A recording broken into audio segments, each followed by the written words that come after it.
Hola Comadres, welcome to another episode of Comadreando podcast. I'm your host Marcy, and today we have a very special guest, Charlotte, and I will let her introduce herself. Who are you? Hello, and I'm Charlotte, the Spectrum girl. Thank you so much for inviting me to your podcast. I'm very honored to be asked. Thank you. I am autistic, late diagnosed woman. I'm 40 years old, and I talk about it on Instagram. That's who I am. All right, cool. So the way I connected, The short response. so the way I connected with Charlotte, I got connected to her account via the podcast.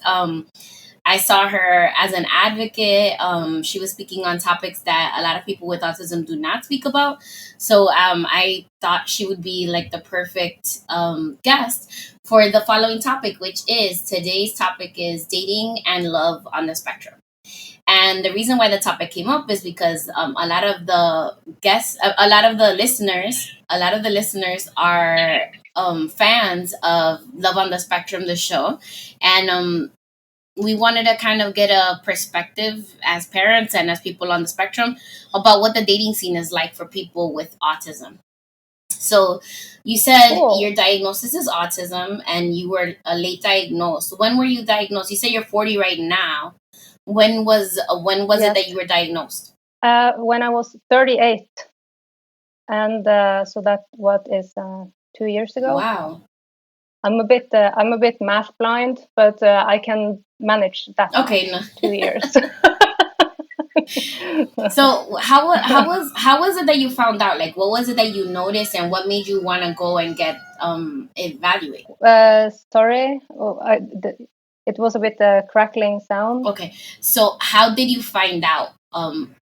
What made you want to go and get evaluated? Oh yeah, well, it was gradually.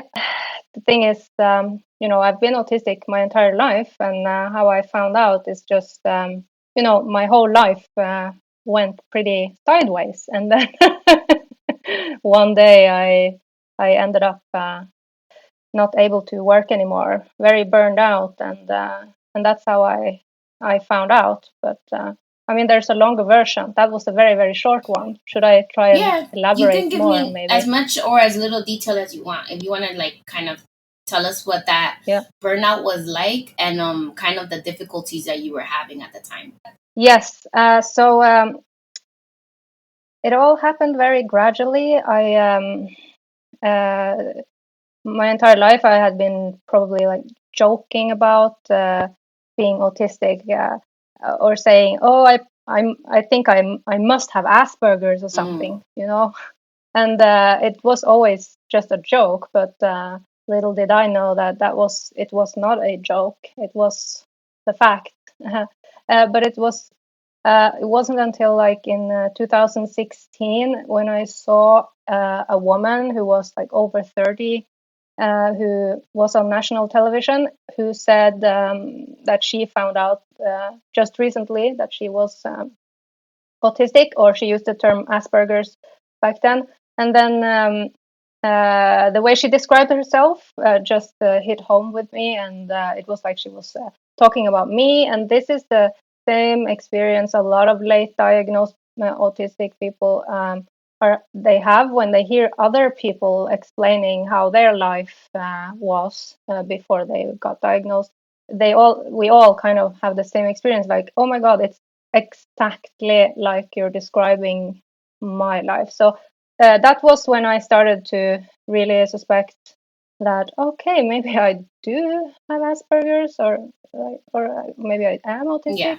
And then after that, in 2016, because I was working at the time, I had a career, but it was going downhill very fast. And by 2018, I ended up on sick leave. I had to quit my job. I was bedridden. I had a huge burnout, or autistic burnout, as it is called. It is the same thing as like when normal people have a burnout, except when an autistic person has a burnout, they're burned out because they are suppressing all of their autistic traits and autistic qualities and they're masking so much. So that's the reason why it's called autistic burnout, because we burn out for slightly different reasons.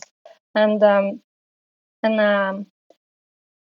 yeah, so I found out by like becoming, okay, so trigger warning, becoming quite suicidal thinking, and thinking that because when you hear your entire life that you're such a horrible person, you're so rude, and all you think by yourself is, but I didn't mean to be rude, then you in the end you get so frustrated and confused that I thought to myself, well, I might as well give up, because everything I do just comes out wrong. I didn't understand why everything just came out so horribly wrong when I tried to do the absolute opposite.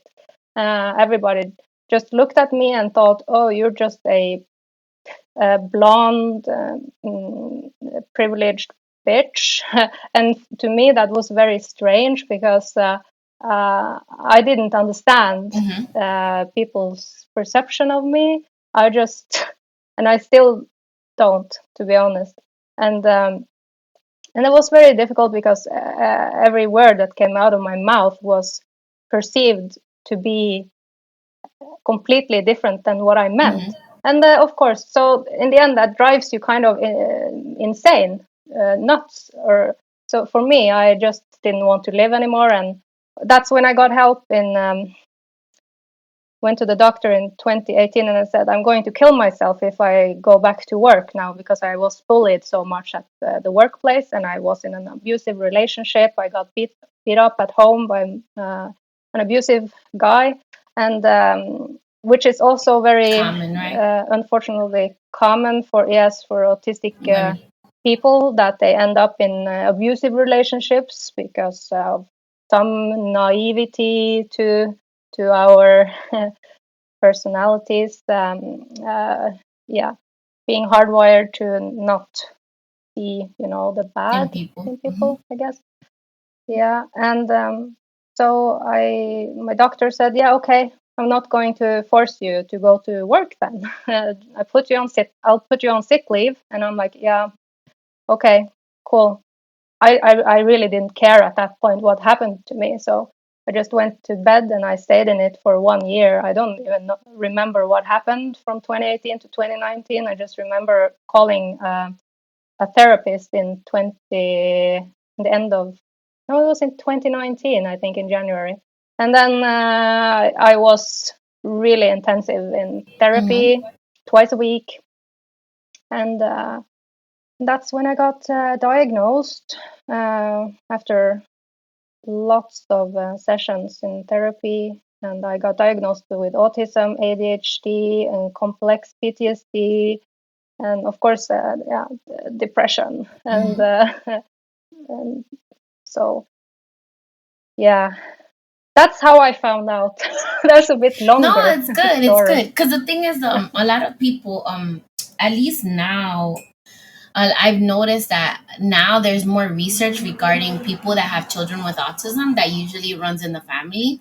So I feel like your story could be helpful to other people, because I feel like because women are not as diagnosed as frequently, or females rather, it slips through the cracks. So your story can help somebody, So I thank you so much for being so honest and open. So thank you. How are you doing now, though? But you're feeling better? Are you on any medication or anything like that? Used to be believe that medication was bad, right? Not optional for. Yeah, well, I never imagined myself using any kind of medication, but when I felt like, well, I don't have anything to lose anyway, that's the point when I started taking antidepressants, and that took away like that feeling of hopelessness when you're standing on top of when you're standing on top of a roller coaster, not standing, when you're sitting on top of it, and just as the roller coaster goes down, you get that suction feeling in your stomach, which is like this rush of fear but not in a good Yeah. way, like when you do so that's the feeling you have when you have depression and anxiety. I had that kind of sensation in my belly, um, uh, like 20 times per minute. I could never have a single second of rest, because that was the PTSD, Mm-hmm. because and then the antidepressants took away that edge, Yeah. constantly feeling like, oh my God, I can't do this anymore. It was so terrible, but it took away that edge, and that led me to think a little bit clearer, Yeah. So, I'm happy that you're feeling and better. I just stuck with it, and yeah, Good. on a very small dose now, though. Good. Good. Um. So let's get into the topic a little bit. So are you Yeah, dating now? Are you attempting to date? I'm not dating now. I haven't actually dated since I got diagnosed, but I have to admit that I feel like I get crushes on people all the Yeah. time. It's ridiculous. I think it's a bit typical for people who are autistic, that it's very easy to get Yeah. infatuated. Infatuated, enamored. Uh, yeah, and just it can last briefly, but also sometimes it can be quite intense. But I'm still really scared about my past relationship. So I'm So you're yeah, not cautious right now. I'm cautious about the dating. Yeah. But and if I would date, I would have to want to date someone who was also different like Like on me, the spectrum as I well. think. Yeah. Okay. I mean that's fair. So okay. So what happened with that relationship? Once you went through the autistic burnout, that you were going to therapy and things like that. Was that something that you made a decision after you got the diagnosis to kind of get rid of him, or how did that happen? How I got rid of Yeah, like him. how did you break up with him after your diagnosis, or was it before? Oh no, that was before. Yeah, I got rid of him in 2017, Okay. and I changed my name and everything. He was really scary, Oh. that dude. He almost destroyed my entire life. We worked in the same field of work in the same city, and he had seniority, and he knew more people, and it's the classic Oh narcissist my god. story, where he really, really, really, really, yeah, uh, did a number on me. And yeah, he was the guy who actually knew who I was before he even met me, and had been talking shit about me behind my back with people that I went to university who didn't even know me, because that's also very typical, that these Yeah, narcissists do that. They do like a that smear campaign to make everybody kind of yeah, stay away yeah. from you. But why did he even go on a date with me? I didn't find out until we had our first discussion, and that's when he threw in my face. And this is the classical thing that narcissistic behavioral patterns do, that they have collected some type Data. of Mm-hmm. evidence, if you will, against you, and then use it as leverage when things get hot. And then he threw it in my face. Oh, I was warned about you. People said you were crazy. And I'm like, what? You were warned what? By who? What the heck? Why did you meet me? What's wrong? What? But then, of course, he had me on the hook, because all I wanted was to kind of Be loved. redeem. No, no, no, no, not be loved, but to um, to To prove to him that you weren't. vindicate. Yeah. Yeah, I wanted to be vindicated, and to prove to him and to everyone else that this isn't true. These people who said that, they're not even my friends. I don't know Mm-hmm. them. Why? But this is typical, that autistic women get called crazy and weird and all of that, and that's just another one of these typical things about me before I got diagnosed, that a lot of people loved to say that I was weird or crazy. But I'm sorry you went through that. so yeah, well, it happens to so many people, but uh, I'm glad I got rid of him in the end. Good. Me too. Yeah. Fuck that guy. Yeah, yeah. I mean, I haven't completely given up on love, No, though. of course. I do like still like I do have crushes. Yeah. I am able to do it, but I mean, like that trust thing has been kind of ruined a little bit for me. Like how can I trust someone again now? Yeah, I could imagine because After yeah, that. because like that kind of puts, especially because you suffer from PTSD, like you're still processing everything that you went through, So Yeah. I can imagine it's hard. I have another Yeah. little question for you. So when you start dating Yeah. again, do you feel like you're gonna be Mm. sharing your diagnosis up front as soon as you meet them, or while you're still talking to them online, or are you gonna be doing online dating, or you're gonna try to go out in person? I have this dating app called Hiki app, which I'm also, of course, Okay. endorsing. But it is an autistic dating app for autistic Okay. people, which I really like. And it's so cool because it gives me hope, but I'm going very, very carefully with it because, of course, because I am traumatized from my Mm-hmm. ex, but it's also a higher chance for me to find someone else who is like me, like or more similar to me. I don't want a copy of Of me, of course. course Yeah. not. But I mean, like someone who just understands all of these things that goes on Yeah. inside the brain, that would Yeah. be I nice. always I always explain to my son. But Yeah. yes. Go ahead. Oh, Go ahead. sorry. I didn't. Oh, sorry. I completely like said No. something else and answer your actual question. If I, but yes, I would tell Like up front. someone about my Good. diagnosis up front because eventually they would somehow need to know. Yeah. Of course. Yeah. Um. So Yeah. there was a question that I had, in which we changed because you didn't like the way that it was worded. But the question is, um, are there any things that you find really annoying that neurotypicals do or say when you disclose to them that you have autism? Yeah. It was just the pet peeves that I didn't Yeah. Yeah. understand. Yes, No. that's right. my because I think about what does peeves I know. mean I know. because English is not my first language. But yeah, it's funny.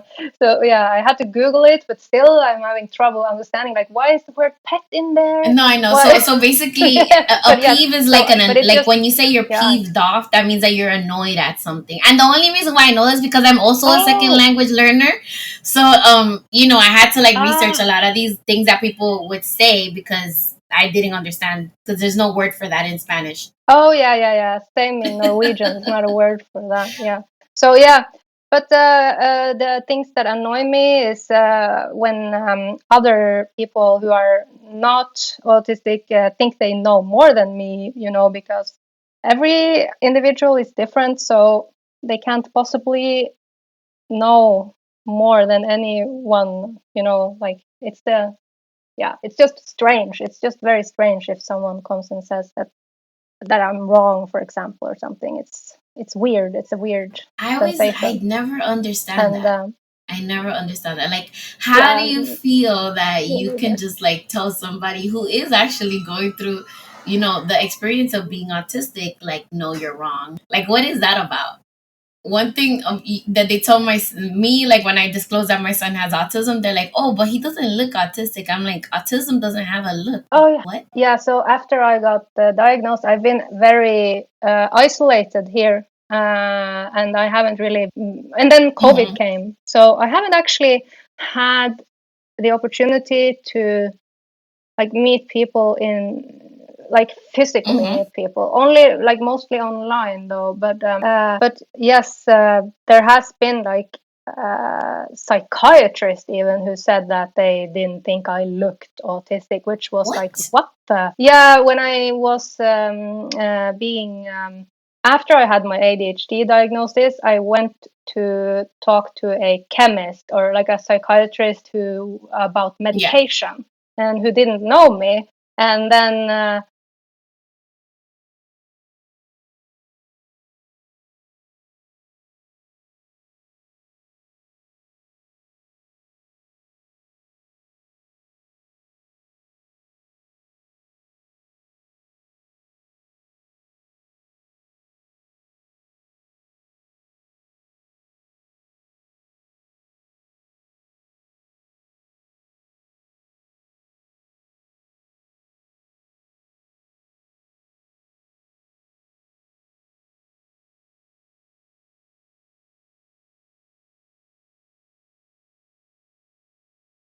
really annoying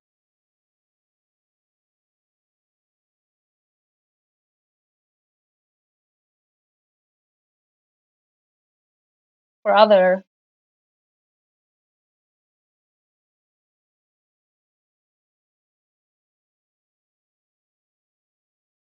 pet peeves. Yeah.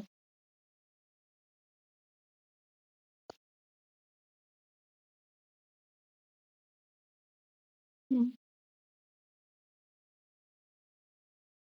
Yeah.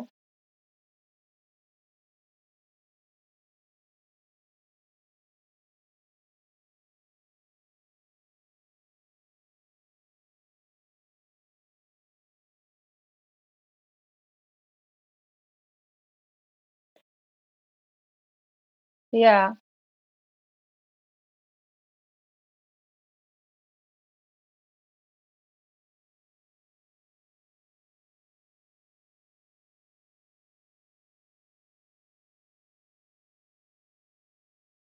Oh yes.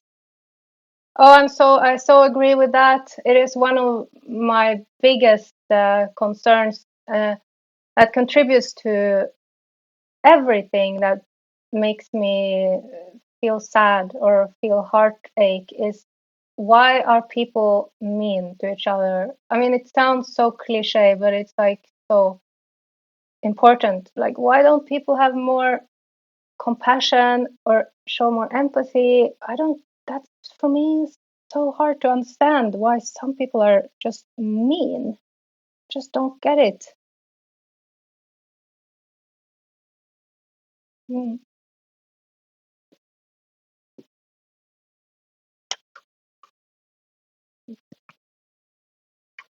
yeah.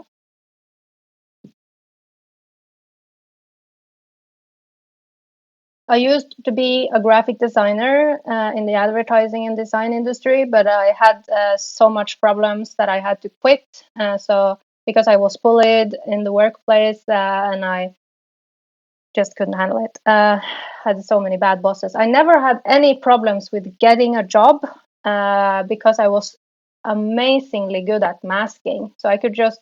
It's kind of terrifying to think about actually because I put in so much effort to get the job.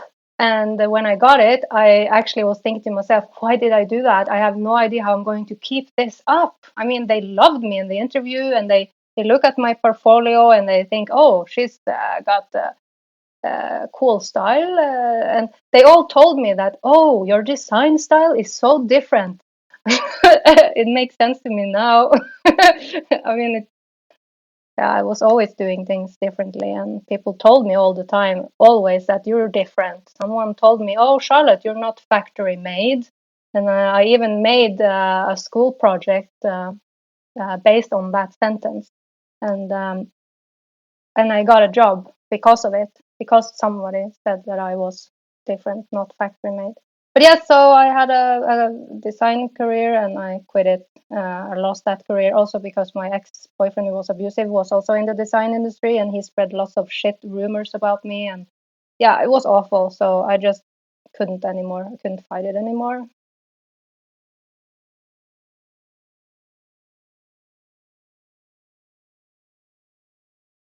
No. No, I I didn't become a graphic designer or a branding expert or something like that. I didn't do it because I wanted to. I did it because um, my that was the only thing that I could get a student loan to do. My government basically forced me, which also it felt like such a ridiculous thing because I wanted to study art history. I The first thing I ever wanted to do was become a psychologist or a veterinarian, and then I mean, like I had every other thing on mind except being graphic designer. But yeah, I ended up in the unemployment system in my early 20s because I was in and out of. I didn't get my GED because I'm math blind. I have dyscalculia, so I they wouldn't accept me to university. And that's how I ended up in the and I tried to apply for special reasons each and every year up until I was 27 years old. And by that time I was so depressed because I knew that I'm not stupid.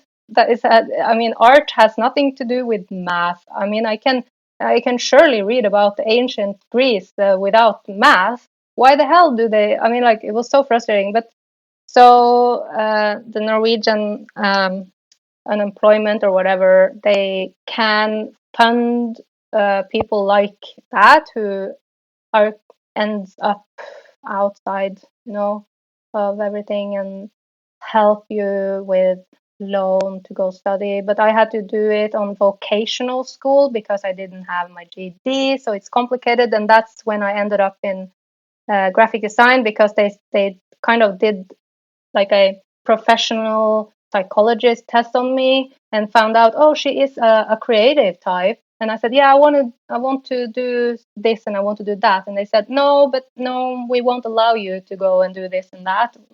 But we will allow you to study graphic design. So that's why I did graphic design.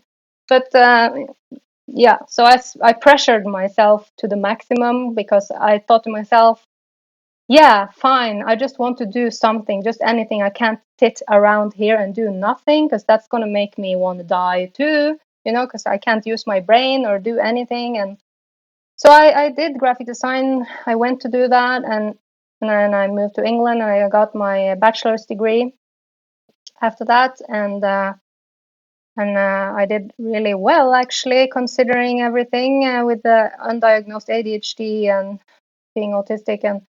And I struggled so much. Oh my God, how hard it was. Imagine, I was 30 years old by the time. I mean, I spent a decade trying to get a degree, fighting everything.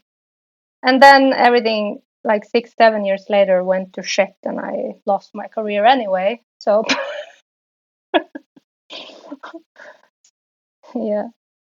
So that's why I pursued that career, was because the government kind of made me. And I thought to myself, I'm not going to be one of those people who is just like sitting and taking advantage of the system. I'm going to actually do something. I'm not going to just sit here and leech off of no, I'm going to do this. And I did it. I got headhunted from agencies, the biggest agencies, to work in design agencies in London. And I did that.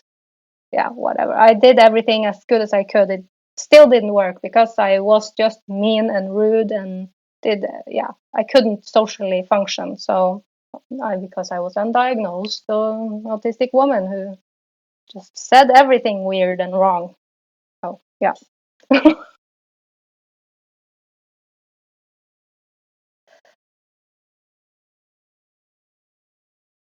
Sleep for as long as I can. Watch lots and lots of movies and TV series, because I love watching movies and TV series. That's my escape.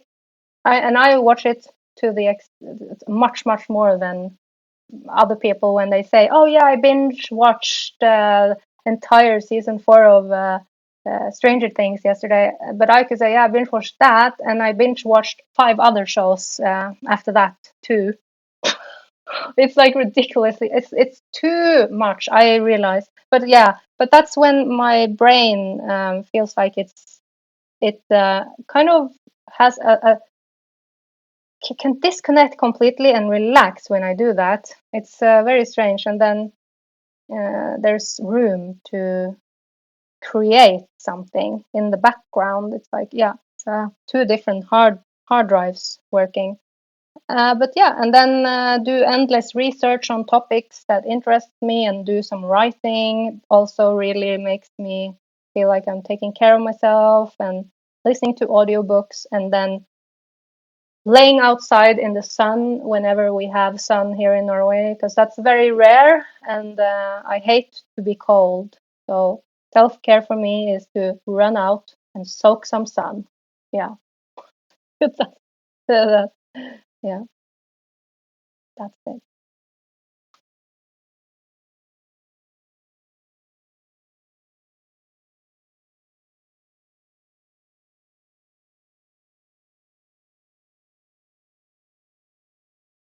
Mm. Well, I would say tall, dark, and handsome, and all that. But I mean, like for, I mean, obviously the physical stuff is important, and at the tip of my tongue, that's what I would like to say. Like a tall and dark guy. That would be nice. There's so many. I mean, maybe it's more interesting to me if he has brown hair or black hair or whatever, because in Norway everyone is like mostly blonde. So maybe that's why. I don't know. I don't know. So yeah, no. But I mean, my type is someone who is just smart and maybe a bit geeky, and I go for mostly after a while, no matter who it is that I'm interested in. Their personality always shines through, and that's what I'm attracted to in the end. They need to just be, yeah, just be. Uh, uh, what was I thinking? Uh, yeah, just a clever type of person who is kind also. That's, but yeah, when I think about, I recently found out that I'm demisexual, which basically means that you need to form an emotional connection with someone in order to be attracted to them in the end. So physical appearance really comes second. Yeah, so I need to like connect on the head to head level some in some way. Yeah, that's the type I go for.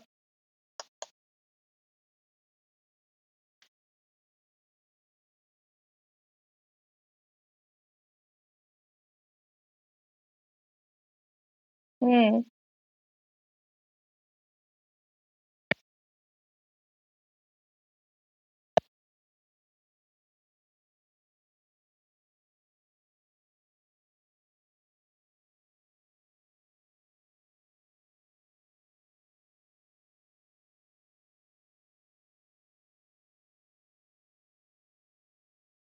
Yeah. There.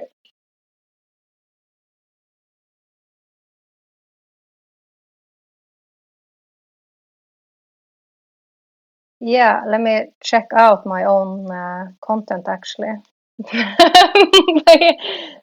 The deep love one, I just I remember just because I think I mentioned something about that when I have crushes.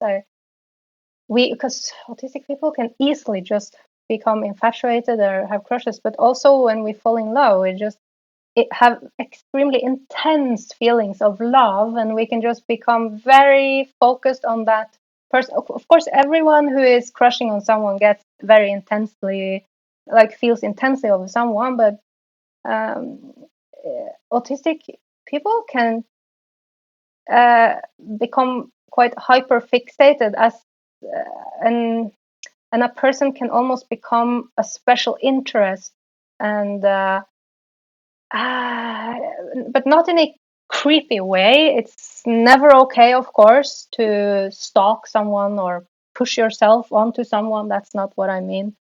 But it's like autistic people also have very, very good long-term memory. So if we are like one time fall for a person, we will like always like extremely remember it.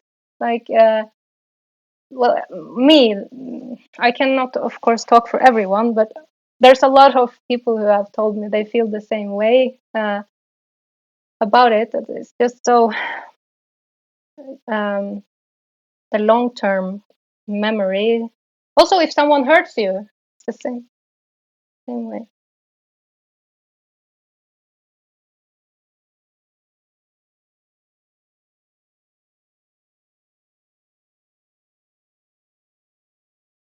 Yeah,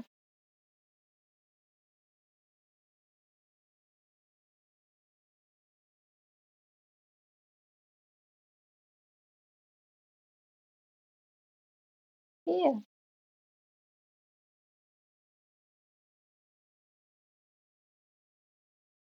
yeah. We have good. we have good memory about things like uh,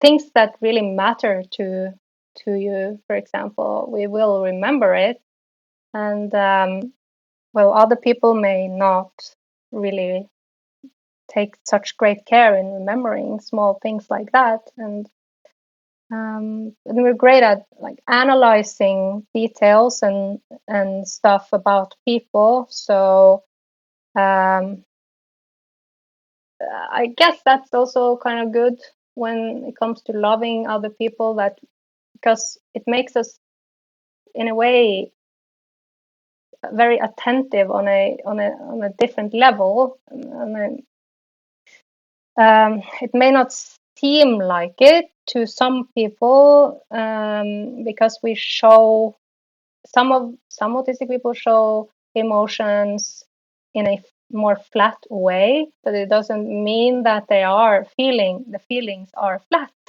It's just very different ways of expressing it on the outside. But yeah, and I mean, autistic people can also be very protective, like very loyal and protective towards those they love. Feel like, yeah, it's like if someone is not nice to the people they love, they will do everything to protect their loved ones, which I feel is a nice thing about being autistic and caring for someone.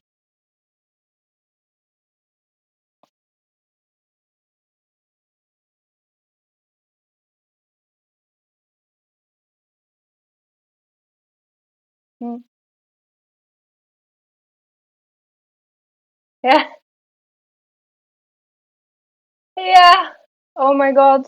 I because I do watch a lot of movies, and I have learned a lot about um, of course, which means I have learned wrong, because things are not like they are in the movies, and that's probably why I have failed a lot with social awkwardness and social situations, because I mean, showing empathy and stuff can be very exaggerated in the movies, and it doesn't mean that we don't mean it. It just means that sometimes the way I express, for example, my empathy can be very um, uh, yeah, theatrical almost, because it's like how I saw someone do it. So I have kind of practiced it in my mind, because I understand the feeling that we're trying to convey. So I'm trying to do it as good as I saw it. So it's always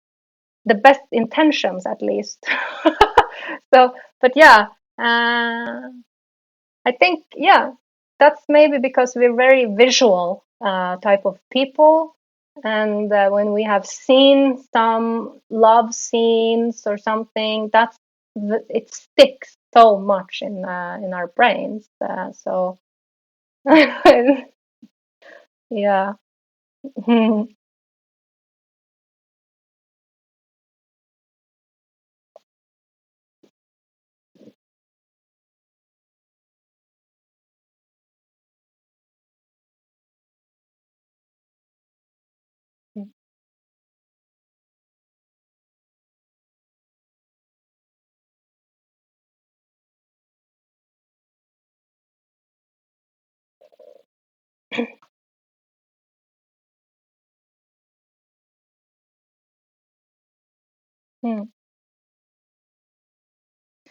Uh, that is so important to talk about everything when it comes to love and sexuality and relationships and consent, and all of that is like super important to talk about openly and without any shame, uh, because it's super easy for someone autistic to have shame instilled in them, and then for that to ruin everything for the rest of their life, because we never forget, and going to completely, um, yeah. So, but I was never talked to from my from my parents. Never taught me about anything that had to do with yeah, sex or romance or dating. Never. And I don't I don't really blame my parents, but I mean it was a different time,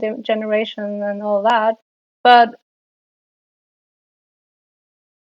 uh, my mom is 65, and my dad is like 76. He's 11 years older than my mom. Yeah, and also a different culture, Norway, North Norway in the Arctic, it's even more closed off, very narrow, like far up in above the Arctic Circle in the cold up there in the 70s, 80s. I mean, they didn't have the most Hollywood movie romances happen, I guess, But yeah, that's not what we're going for anyway, is it? Yeah, but it's important to talk about.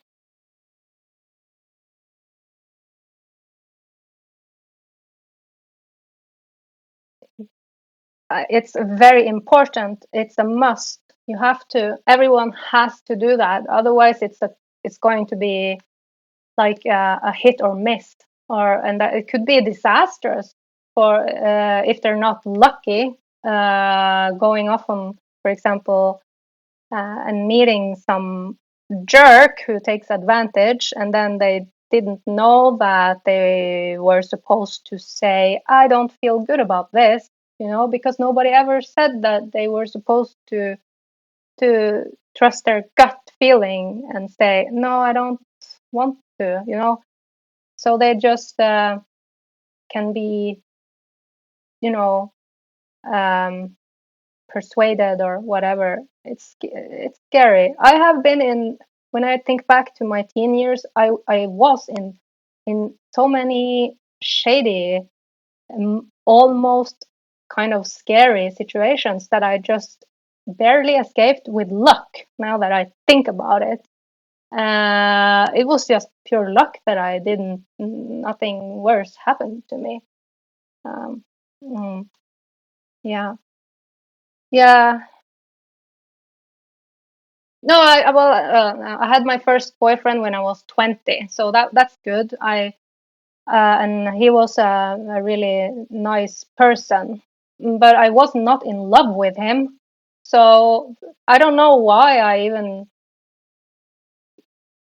yeah, I don't know. I think it was just masking, trying to do what I was supposed to do. So I just wish someone would have explained everything to me. Yeah. Mm,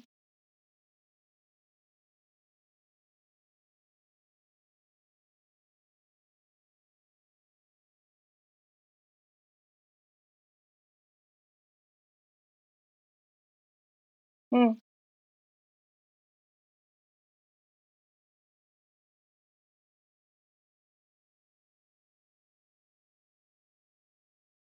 mm.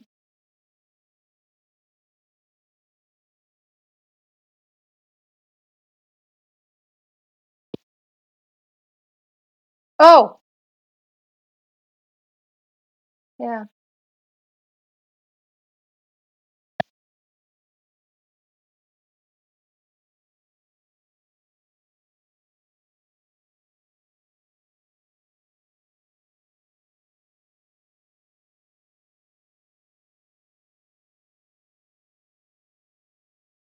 Mm, yeah, yeah, yeah,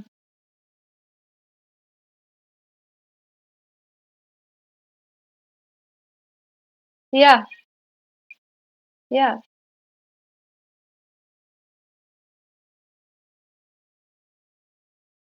Mm.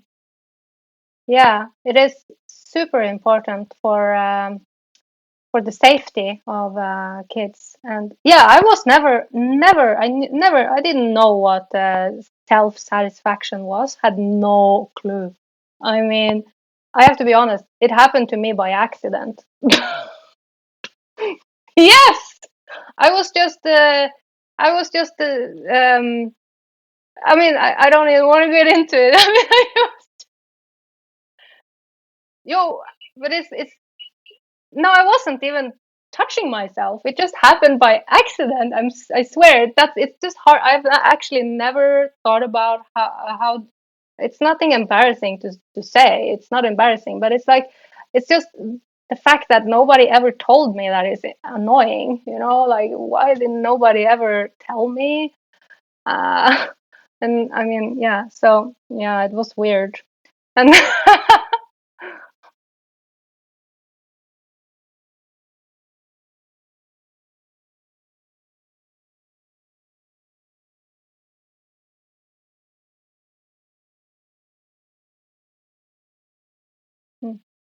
mm-hmm,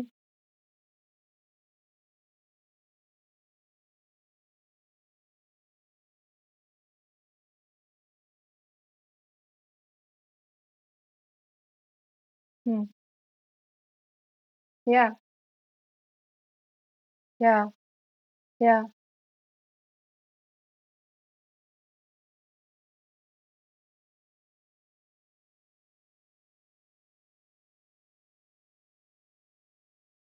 yeah, yeah.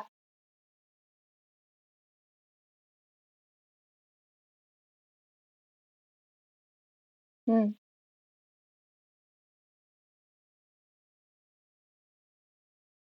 mm,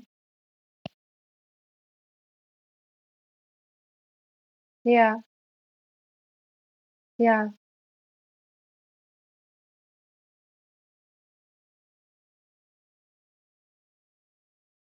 Like go to the bathroom or something. Yes, yeah.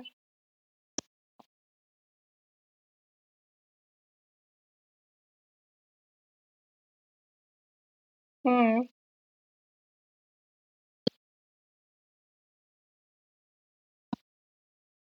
yeah,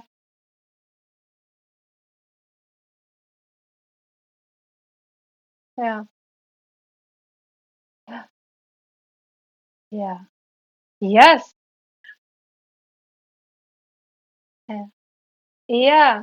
And it all happens. Uh, so I mean, like so much can be solved if it's just talked about and taught. It's just amazing how it's just being shoved aside and just hope for the best. It doesn't work well.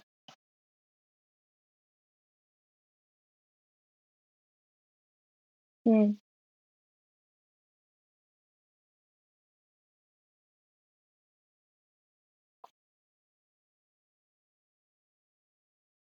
yeah, yeah. That's a very fair point. Yeah, yeah. I agree. quote unquote sexual values as you or your child, teaching them about sex. It just fell off. I didn't touch anything. Oh no. Yeah. No, Oh no, Charlie. my iPad didn't die. That's so weird. Oh, weird. Yeah, no, but yes.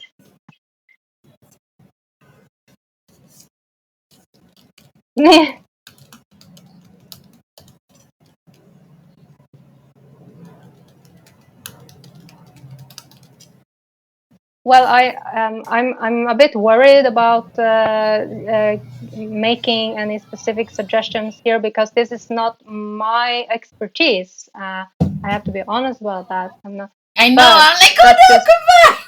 yeah, No, no, no. I was yeah. like, I thought maybe the internet It can, connection went bad or your iPad died. yeah, Okay, Yeah. okay, No. okay. Mm.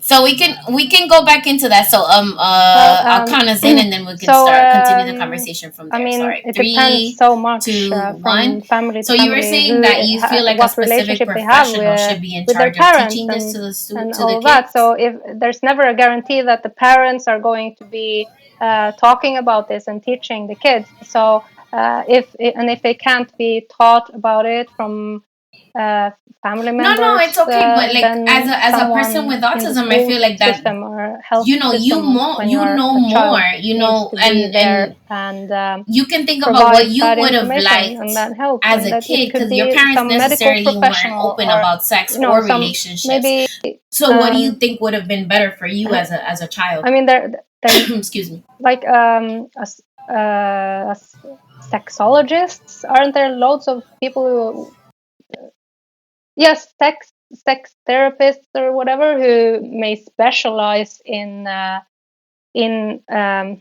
adolescent educating adolescents in safety or whatever. There must be something like that that feel would be and some sort of uh, system where you have vetted people and all that before they are allowed to talk to the children, and there must be some, because there's always going to be the danger of predators everywhere.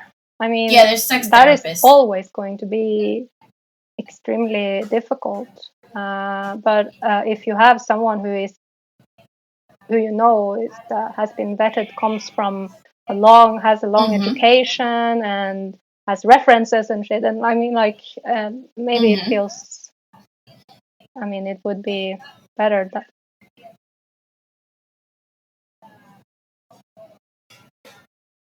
Mm. Yes. Yeah, of course, and that there's Yeah. more people there. That would be good. Not just the one Mm-hmm. person, of course. That would be weird. Yeah. Yeah.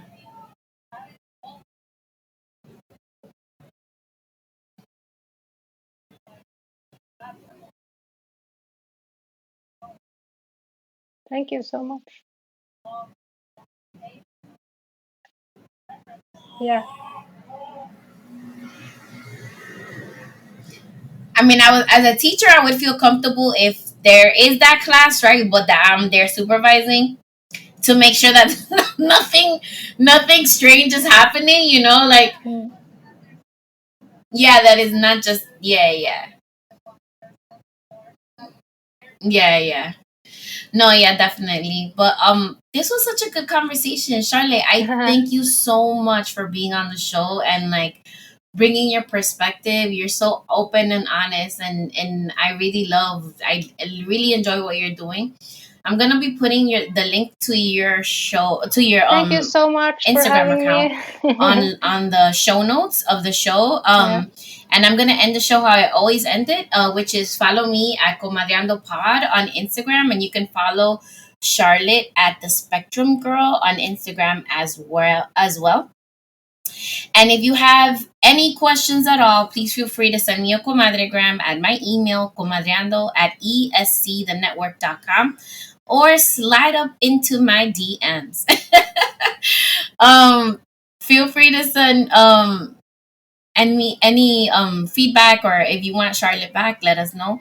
And thank you for spending time with your comadres. Thank you, Charlotte. Don't hang up. Wait, don't hang up yet. Thank you.